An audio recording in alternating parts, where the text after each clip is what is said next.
a partir do versículo 47 até o verso 50. E nós iremos falar sobre a parábola da rede. Abra sua Bíblia neste texto e em Mateus capítulo 13 nós podemos ver o discurso parabólico de Jesus. Já falamos sobre a parábola do semeador, da parábola do joio e do trigo, falamos da parábola do grão de mostarda e do fermento, falamos também da parábola do tesouro escondido e da grande pérola, a pérola de grande valor. E hoje nós iremos falar sobre a parábola da rede. Abra sua Bíblia nesse texto para nossa edificação. Você que está em casa também, que Deus possa falar ao seu coração, que você possa ouvir a voz de Deus. Vamos ler esse texto. O reino dos céus é ainda semelhante a uma rede que, lançada ao mar, recolhe peixe de toda espécie. E quando está cheia, os pescadores arrastam-na para a praia e, assentados, escolhe os bons para os cestos e os ruins deitam fora. Assim será na consumação do século. Sairão os anjos e separarão os maus dentre os justos e os lançarão na fornalha acesa. Ali haverá choro e ranger de dentes. Que Deus nos abençoe. Oremos ao Senhor. Pai querido, fale conosco, Senhor. Queremos ouvir a Tua voz. Queremos, ó Deus, guardar a Tua palavra no coração. Queremos entender essa parábola e queremos aplicá-la à nossa vida. Desperta o nosso coração para que sejamos, ó Deus, uma igreja abençoada e abençoadora, uma igreja missionária, uma igreja que possa cumprir a sua tarefa de testemunhar ao mundo inteiro a mensagem da cruz, a mensagem da salvação, a mensagem do Evangelho. No nome de Jesus. Amém. A maioria de nós já tentou pescar com vara, carretel, isca. O Brasil é um país, com muitos lagos, córregos, rios. E a costa marítima brasileira, ela tem uma extensão de 8.500 quilômetros de extensão. Então, nós temos muitos pescadores. Gente que se aventura nas férias a pescar com vara de anzol. Eu mesmo já me aventurei a pescar de anzol. E com peneira, no córrego. Já pescaram de peneira no córrego? Pescando lambari, presbítero Elias. No entanto, poucos de nós já pescaram com redes, como os pescadores do mar da Galileia, recebendo uma grande quantidade de peixe, depois separando dezenas ou até centenas de cada vez. Jesus estava falando ali para os discípulos que viviam em Cafarnaum, que tinha ali à beira mar ali, o mar da Galileia, conhecido também como mar de Tiberíades, onde havia muitos pescadores. E até os seus discípulos também eram pescadores. Pedro e André eram pescadores, Tiago e João eram pescadores profissionais. E Jesus comparou o reino dos céus a uma gigantesca rede de pesca ou rede de arrasto. Jesus conta a parábola da rede para pescadores por profissão, os quais chamou para serem pescadores de homens. Jesus é quem disse para André e para Simão, dizendo o seguinte: vinde após mim, eu vos farei pescadores de homens. E somente o Evangelho de Mateus registra a parábola da rede. Jesus, ele abriu um seminário, e andou com o seu discípulo durante 3 anos e meio, e fez desta escola uma escola de pescadores de homens, porque a preocupação de Jesus era com vidas, era com gente. Quanto vale uma vida para Jesus? Vale a sua própria vida, vale o seu sangue que ele derramou na cruz do Calvário.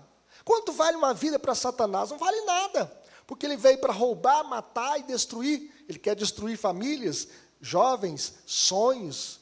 Ele quer destruir as nossas vidas. Quanto vale uma vida para a sociedade? Vale o que tem. Para a sociedade, o seu valor é a sua conta bancária, o seu dinheiro, o seu carro, a sua casa. Mas quanto vale uma vida para a igreja? Vale mais do que o mundo inteiro, porque Jesus diz o seguinte: o que adianta o homem ganhar o mundo inteiro e perder a sua alma? Embora houvesse várias maneiras de pescar no dia de Jesus, um dos mais eficientes era o uso do arrastão. E esse tipo de rede, ela tinha, então, 2 metros de largura, perto de 100 metros de comprimento. Tinha uma cortiça, uma espécie de boia na parte superior para mantê-la à tona, e pesos na parte inferior para mantê-la no fundo, para que os peixes não pudessem fugir.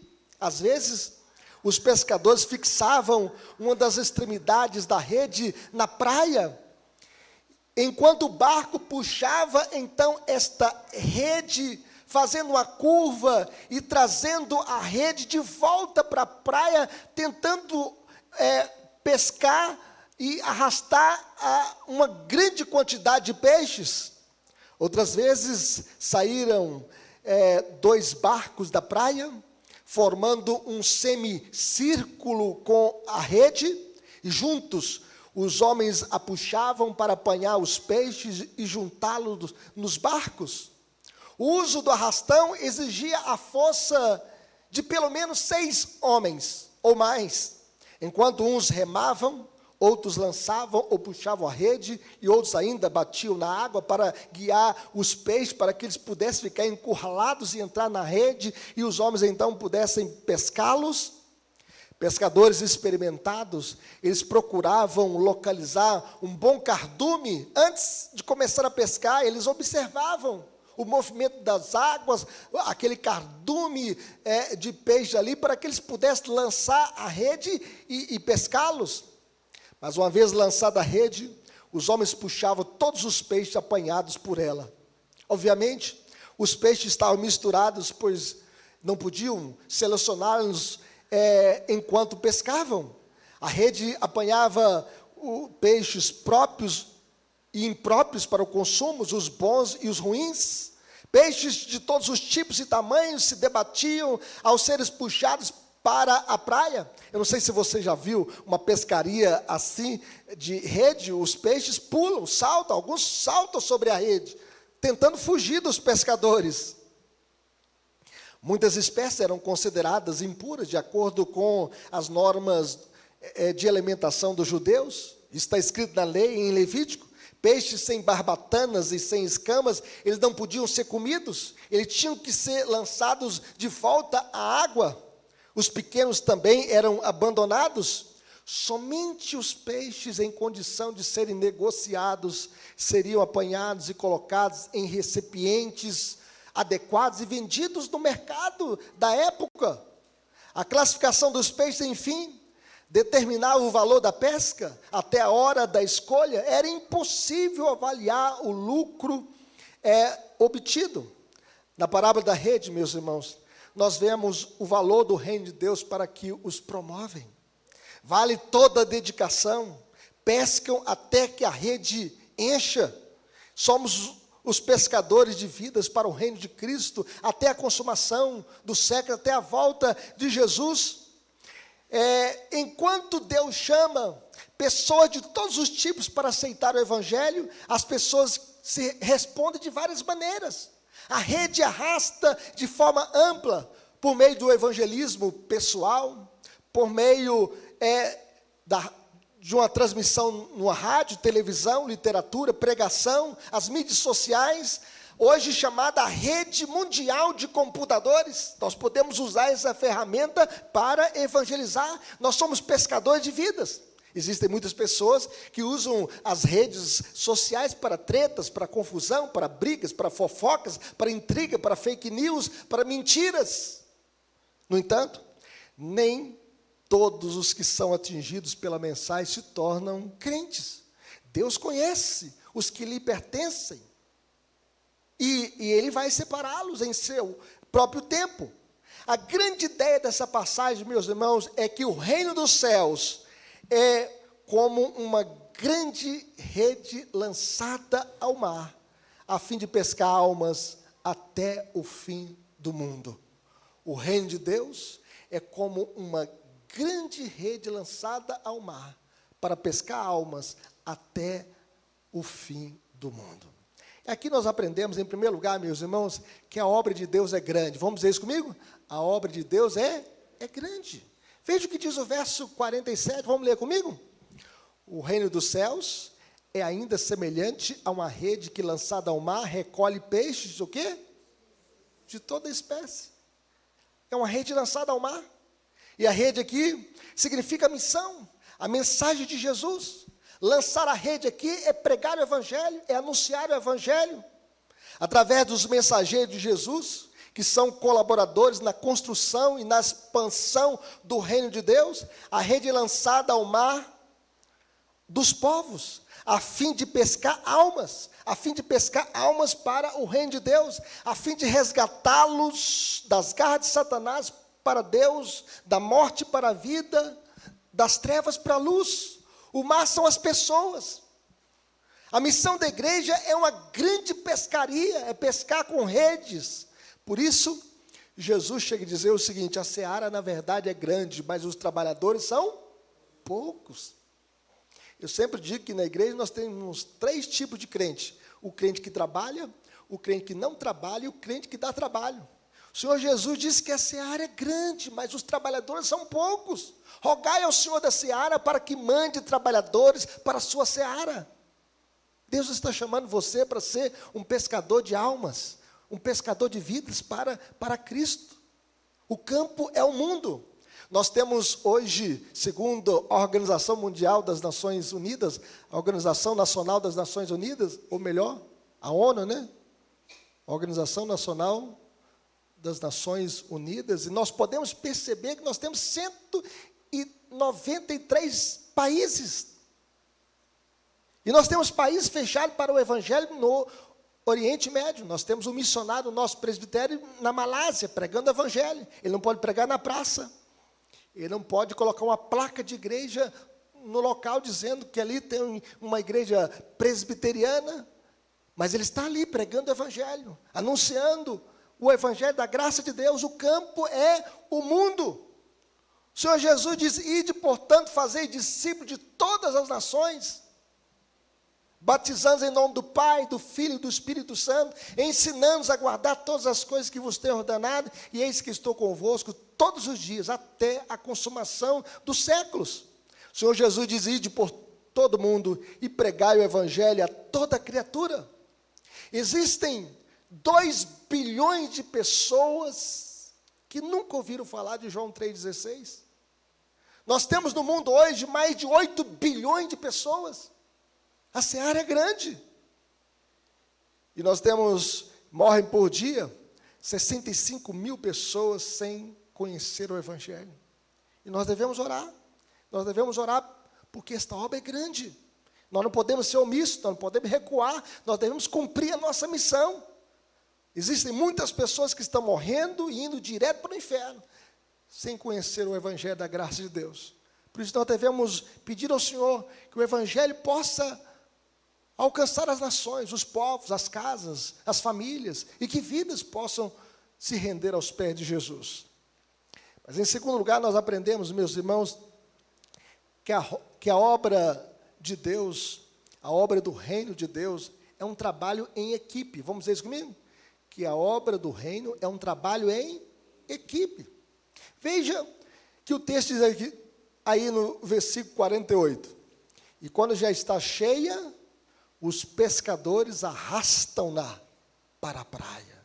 E assentados, escolhe os bons para os cestos, e os ruins deitam fora. Vejam bem os pescadores. Vejam bem que eles estão trabalhando em equipe, arrastando a rede. Alguns tocando os peixes, outros remando. Não é uma pesca aqui individual, é a missão da igreja executada por todos os que estão no barco. E nós estamos nesse barco. Nós estamos na igreja de Jesus, do corpo de Cristo. Igreja é um corpo. É um organismo vivo e corpo é movimento. Todos nós devemos movimentar. Se os seus braços não se movimentarem, eles atrofiam. Se você parar de andar e ficar só deitado, as suas pernas atrofiam. E nós somos o corpo de Cristo. Os membros têm que se movimentar. Todos nós devemos trabalhar para o reino de Deus. No reino de Deus não tem super-homem, não tem super-mulher que faz tudo sozinho. Jesus, meus irmãos, ele tem homens e mulheres ungidos pelo Espírito Santo para a realização da obra de Deus em equipe. No corpo de Cristo, cada um tem a sua função. Paulo chega a dizer o seguinte: porque assim como no corpo temos muitos membros, mas nem todos os membros têm a mesma função. Todos nós temos uma função no corpo de Cristo. Quem é você no corpo de Cristo? Todos nós devemos trabalhar no reino de Deus, na obra de Deus. Na igreja, cada crente é um sacerdote de Deus. Você pode entrar no Santo do Santo, você pode orar, você pode pregar, você pode evangelizar, você pode lecionar, você pode tocar, cantar. Certa feita eu encontrei um jovem que ele ficou chateado: o pastor não deixou dar um testemunho na igreja. Eu falei: dá na praça, na rua, na escola, na faculdade, nos becos, nas favelas, nas nações, nos povos. Conte aquilo que Jesus é para você, mas não fique inventando desculpas para deixar de cumprir a sua missão. A Bíblia diz: vós, porém, sois raça eleita, sacerdócio real, nação santa, povo de propriedade exclusiva de Deus, a fim de proclamardes as virtudes daquele que vos chamou das trevas para a sua maravilhosa luz. O Senhor nos chamou para sermos sacerdócio real. O povo de Deus, meus irmãos, está realizando uma grande pescaria de pessoas ao redor do mundo. Hoje nós temos missionários no Oriente Médio, na Oceania, na África, na Europa, na América do Norte, América Central, América do Sul. Nós temos gente embrenhada no projeto da Managé, na Amazônia. E nós devemos cumprir a nossa missão. A igreja primitiva tinha simpatia de todo o povo. A Bíblia diz que enquanto isso acrescentava-lhes o Senhor dia a dia os que iam sendo salvos. Mas em terceiro lugar, aqui aprendemos, meus irmãos, que a pescaria do reino é no mar e não no aquário. Veja o que diz o verso 47. Vamos ler comigo? O reino dos céus é ainda semelhante a uma rede que, lançada aonde? Ao mar, recolhe peixe de toda espécie. O mar é o mundo, e os peixes são os homens. Devemos ir em busca dos que estão no mundo sem Deus, que não conhecem a Deus, que não conhecem o Evangelho. Devemos ser sal fora do saleiro, luz nas trevas. Luz nas trevas. Eu lembro do movimento G12, né? Que queria quebrar a maldição de crente e levar os crentes a ter um encontro com Deus. E eles ensinavam o seguinte: um dia lá no encontro vale mais do que um ano de igreja. 3 dias de encontro vale mais do que um ano de igreja. E eles cometeram 2 erros para mim. Primeiro, o crente está debaixo da bênção. Se alguém está em Cristo, é nova criatura. As coisas velhas se passaram, eis que tudo se fez novo. A gente não tem que fazer descarrego para crente. Eu digo que o crente ficar endemoniado não é crente. Ou ele está debaixo da bênção, ou está debaixo da maldição. Ou ele está em Cristo, ou ele está em Adão. E em Cristo é vida. Em Adão é morte. Em Cristo é salvação. Em Adão é perdição. Em Cristo é bênção. Em Adão é maldição.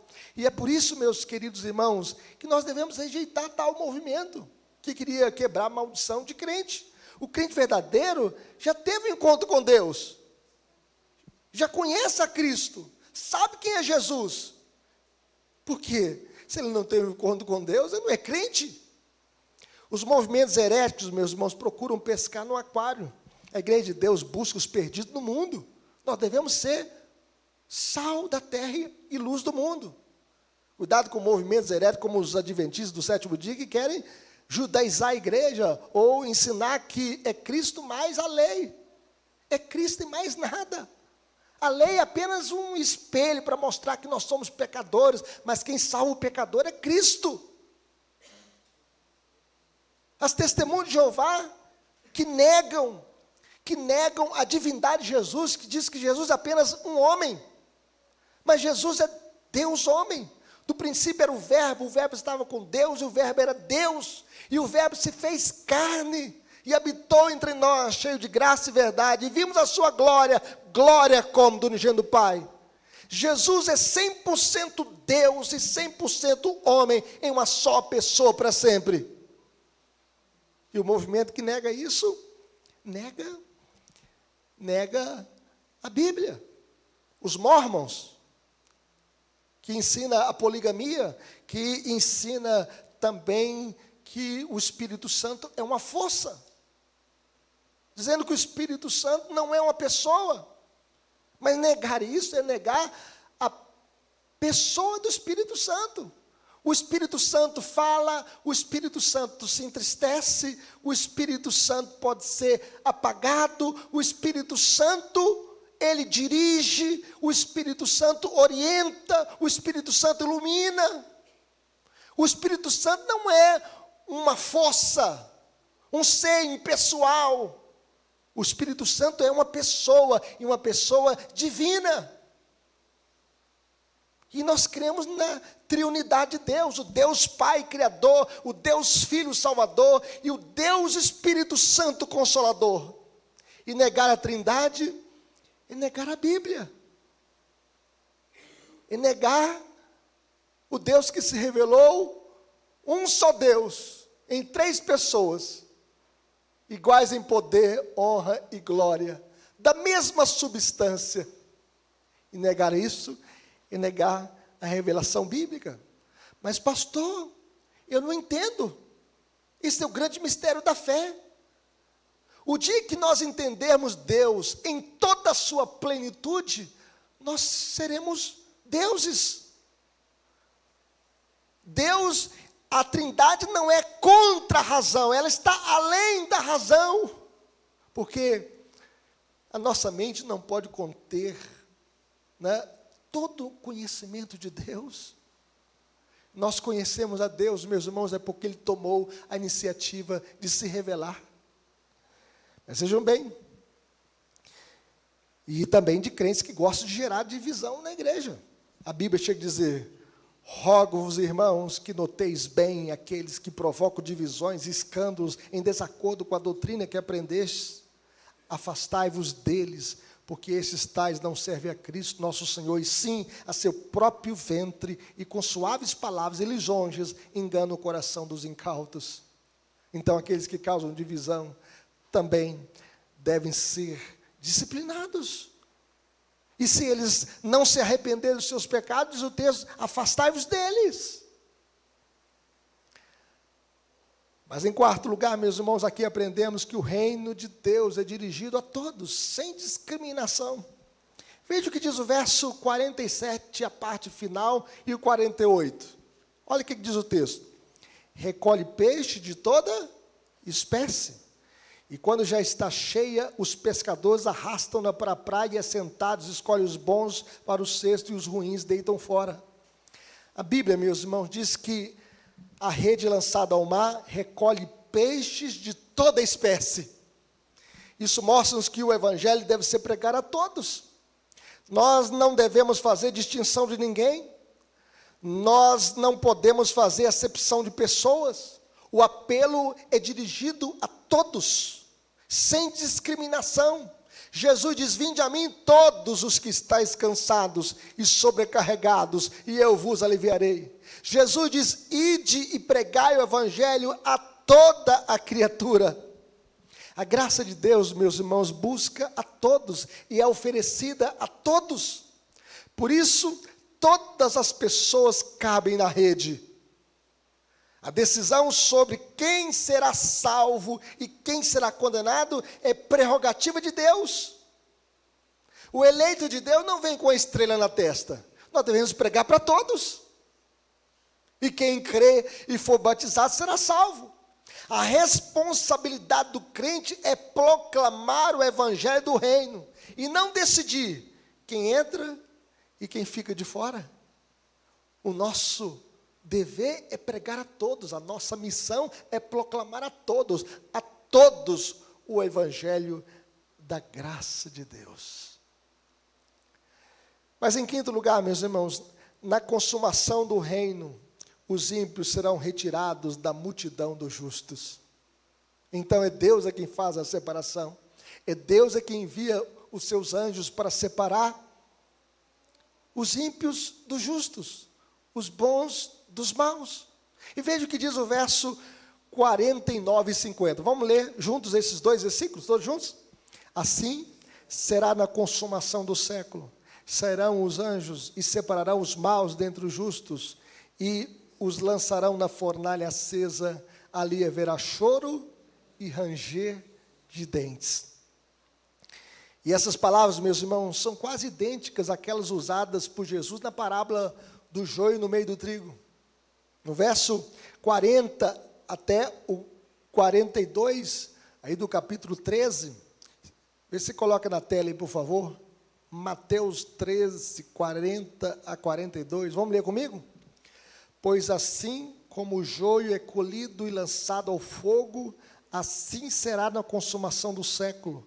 Mandará o Filho do Homem, os seus anjos, que ajuntarão do seu reino todos os escândalos e os que praticam iniquidade, e os lançarão na fornalha acesa. Ali haverá choro e ranger de dente.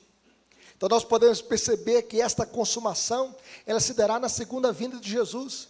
E a vinda de Jesus será visível, todo olho verá. A vinda de Jesus será gloriosa. Jesus não vai vir com a coroa de espinhos, mas com a coroa de glória. A vinda de Jesus será poderosa. Todos vão se dobrar diante dele. Todos, os crentes e não crentes, os anjos bons e os anjos maus, os reis, todos vão se dobrar diante de Jesus e confessar que Ele é Senhor para a glória de Deus Pai. Haverá uma separação final entre os maus e os justos. O Senhor vai dizer para os seus: vinde benditos do meu Pai, para a posse do reino que vos está preparado desde a fundação do mundo. E vai dizer para os ímpios: apartai-vos de mim, malditos, para o fogo eterno, preparado para o diabo e os seus anjos. Terminando o tempo da graça, todos aqueles que não responderam ao chamado de Deus, ao chamado do Evangelho, ao arrependimento e à fé em Cristo, serão lançados na fornalha acesa, e ali haverá choro e ranger de dentes, diz o texto. Os maus, meus irmãos, são aqueles que não se arrependeram dos seus pecados, e não acreditaram em Jesus como seu Salvador e Senhor. Eles rejeitaram o Evangelho. Jesus veio para o que era seu, e os seus não receberam. Mas todos quantos o receberam, deu-lhes o poder de serem feitos filhos de Deus, a saber, os que creem no seu nome, os quais não nasceram do sangue, nem da vontade da carne, mas de Deus. Os justos são aqueles que se arrependeram de seus pecados e creram em Cristo como seu Salvador e Senhor, e foram justificados. Justificação é o ato pelo qual Deus nos declara justos pelos méritos de Cristo. Nós fomos justificados. Jesus diz: arrependei-vos, porque está próximo o reino dos céus. Nós só podemos entrar no reino de Deus pelo arrependimento e pela fé no Rei Jesus, no Rei dos reis e Senhor dos senhores. No último dia, diz o texto, os anjos de Deus separarão os salvos dos não salvos, os justos dos injustos, e aqueles que aceitam o reino proclamado por Jesus, daqueles que o ignoram ou o rejeitam. A Bíblia chega a dizer: quem crê no Filho tem a vida, mas aquele que se mantém rebelde contra o Filho não verá a vida, mas sobre ele permanece a ira de Deus. Nessa ocasião, meus irmãos, os iníquos serão punidos. Os governantes iníquos, os juízes iníquos, os homens e mulheres ímpios, todos eles serão punidos. Não basta com a boca confessar o credo apostólico, mas no coração não possuir a fé genuína em Jesus e se arrepender dos pecados. Não basta dizer, creio em Deus Pai Todo-Poderoso, Criador do céu e da terra, creio em Jesus Cristo, seu único Filho, creio no Espírito Santo, creio na Santa Igreja Universal, creio na ressurreição. Não basta recitar o credo apostólico. É preciso crer em Jesus de forma verdadeira, genuína. Essas pessoas que têm os seus corações endurecidos, meus irmãos, são cristãos apenas superficialmente, amam os bens e os prazeres do mundo acima de Cristo, como Jesus disse na parábola do semeador, que uma parte caiu à beira do caminho, as aves dos céus a comeram, a outra caiu entre os espinhos, e os espinhos sufocaram aquela semente, e a outra caiu num solo rochoso, e ela nasceu, mas veio o sol e a queimou. Mas uma caiu numa terra boa e produziu a 30, a 60 e a 100 por um. Essas pessoas estão na igreja, mas não pertencem a ela. No dia do juízo final, os anjos de Deus virão e os separarão do povo de Deus e os lançarão no fogo ardente reservado para eles. Nós cremos na consumação de todas as coisas. Um dia Deus vai colocar um ponto final em todo o mal. É Ele. Nós vivemos num mundo injusto, no mundo de injustiças, no mundo de maldades, no mundo de violência, no mundo de homicídios, de corrupções, de brigas, contendas. Mas um dia, na consumação, Deus vai separar os justos dos injustos, os maus dos bons, os salvos dos perdidos para sempre. Concluindo, meus irmãos, a nossa missão continua. Vamos lançar a nossa rede, vamos comunicar o Evangelho de Cristo, convidar as pessoas para uma decisão pessoal por Cristo. Uma vez que encontrar o reino dos céus equivale a encontrar o bem mais valioso que se pode achar no mundo, é encontrar o tesouro escondido, é encontrar a pérola de grande valor. E Jesus é a pérola de grande valor.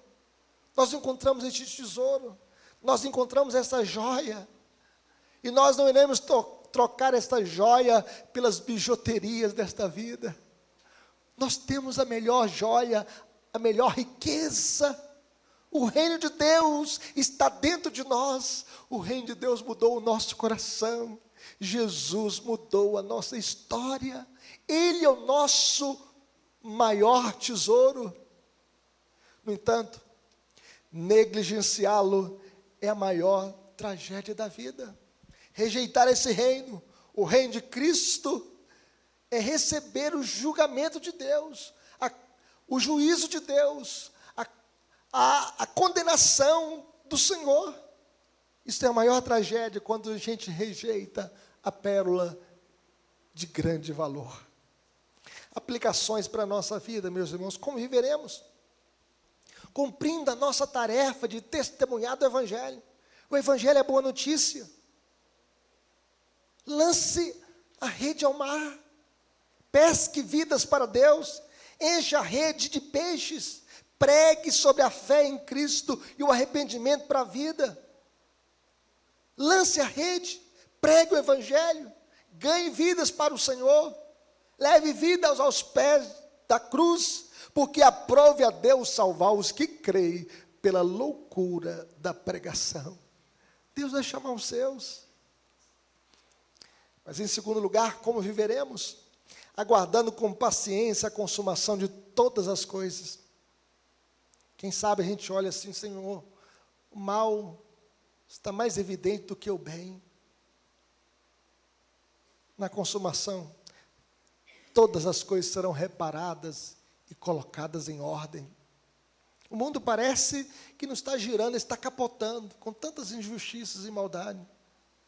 Mas um dia, Deus vai colocar um ponto final em todo o mal. Hoje, o mal está em todo lugar e em todo ser humano. No entanto, no juízo final, Deus vai completar a obra que Ele começou em nós. Ele vai santificar a nossa vida de maneira plena. E nós receberemos um corpo glorificado, igual ao corpo de Jesus. Os mortos em Cristo ressuscitarão primeiro, e nós, os vivos, seremos transformados num abrir e fechar de olhos, para morarmos para sempre com o Senhor. Louvado seja Deus. E aí nós teremos a redenção plena, cabal, e nós moraremos no novo céu e na nova terra. E quando Jesus vier para restaurar este mundo, Ele vai trazer a nova Jerusalém, que vai descer do céu. E aí vai se concretizar aquilo que Ele disse: na casa de meu Pai há muitas moradas, se esse não fora, eu vou-lhe teria dito, pois vou preparar-vos lugar. Louvado seja Deus.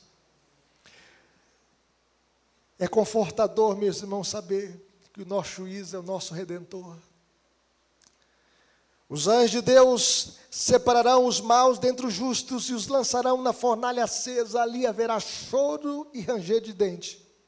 Entretanto, aqueles que rejeitaram a boa nova do Evangelho serão lançados na fornalha acesa, onde o bicho não morre nem o fogo se apaga, onde as pessoas pagarão eternamente pelos seus pecados, porque pecaram contra um Deus santo e eterno.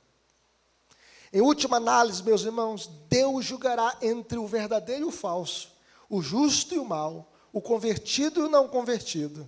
E quem crê e for batizado será salvo. Quem, porém, não crê será condenado. Que Deus nos abençoe. Vamos orar? Vamos falar com Deus?